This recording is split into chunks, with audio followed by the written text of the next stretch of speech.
Kamusta mga idol? Lloydie Basketball is back. Tara at pag-usapan itong ang sinabi na Anthony Davis patungkol kay Lebron. So bago kumpisan, pa-follow naman ng ating page at palike na din ng ating video. Salamat. So tinanong nga ng mga reporter itong si Anthony Davis kung ano nga ba yung nakikita niya kay Lebron ngayon. Ito nga yung sagot na Anthony Davis. Si Lebron nga daw simula nung nawala si Anthony Davis kontra Golden State Warriors ay nag-iba nga daw siya. Para nga daw naging aggressive siya at parang nasa playoff mode na ito o ginaganahan na daw siya maglaro dito sa koponan ng Los Angeles Lakers. Di nga tulad daw nung mga nakaraang laro nila o umpisa ng regular season. Dahil nga daw itong si Lebron James ay aggressive na nga daw sa bawat laro, ay gumagawa na nga daw ito ng paraan para nga lang manalo.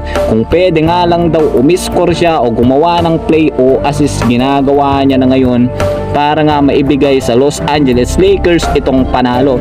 Dahil nga daw alam naman natin na ang koponan ng Los Angeles Lakers ay nasa top 9 seed o dehado pa nga sila dito sa West standing.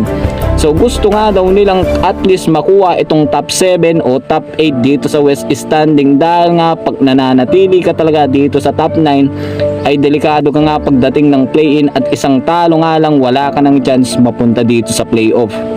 So ito siguro yung ginagawa o rason kung bakit ginagawa ni Lebron James na parang playoff mode o ginagawa niya ng playoff ang bawat laro nila dito nga sa Los Angeles Lakers, dahil meron na lang din silang 13 natitirang laro ngayong season.